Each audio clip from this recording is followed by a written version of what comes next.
Hey, you're welcome back to Project Management Demystified.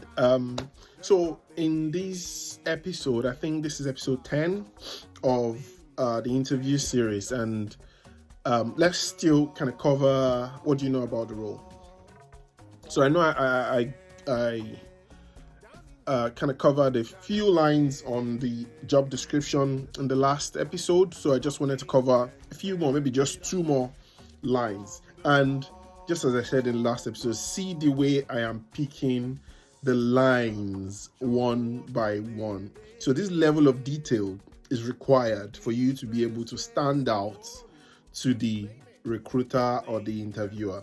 Because if you just gloss over the job description and just rely on the knowledge that you have had and just want to pour it out to the interviewers, it might not fly. You might get the job if the other candidates don't do this detail. So you might still pass and get the job, because there are times that you can pass the interview, but someone else just performed better. And that's just the nature of interviews. There's no cutoff mark, so it's just if there's one role, it's just the best candidate that gets the role, regardless of how well you performed. Right. So let's cover one of the other lines. So if you're talking about producing and analyzing project metrics, you can just go on Google or YouTube and just find out what project metrics are. It could be things like earned value management. So how can you show them that you understand earned value management? So one of the metrics of earned value management is I can't remember what exactly it's called now. If it comes, I'll say it. But it's possible that for every pound you spend, you might not be getting the value of up to a pound, and there's a way to calculate that. So you can weave that into a story, so you realize that the earned value management metrics was, when you did it on your own, you will find out that it was less than. So there's you can say you established that there should be an allowance of maybe 0.8 ATP to maybe 110p. 110, £1 and 10p, because you don't want to go too higher. So if you're spending £1 and you're getting a value of £1.50 or £2, it might be that you didn't kind of assess the metrics correctly, because that variance might be too much. So you can have a variance, and 0.8 to £1.10 or £1.20 is not a standard. It's just an example that I'm giving. So if you go into the detail of some of the metrics of earned value management is popular. You can read it up.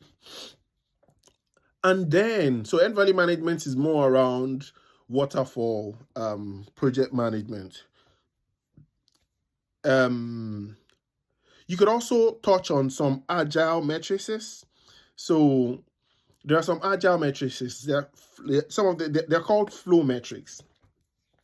So how do you ensure, as a business analyst, because it's a business analyst show, how have you contributed to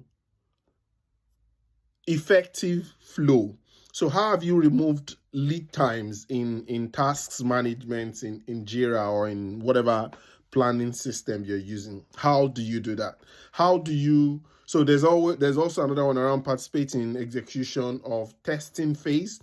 So how have you prepared or planned for testing? Google it. And as I said in previous videos, imagine you are doing the doing, and just put yourself in that instance. Imagine yourself into the situation and try to plan testing. So what is testing? We've built something. We want to check if it works as we said it will work. So as a business analyst, you might be the one setting test cases and test plans, or you could be working with other stakeholders test if there's a dedicated test team, or they call them quality assurance team or automation team, or you'll be working with the developers or anyone that deals with testing. As a business analyst, you are more objective and you are looking at things from the customer's perspective. You are objective and trying to balance technology with the outcome, with the business outcome that was agreed at the start of the project. So just a quick recap then. Project metrics, waterfall, agile, Google it up, YouTube it, and then what's the other thing I said? Tests management. So test preparation, test plans, test phases, work with teams. And testing is really straightforward. It's just common sense.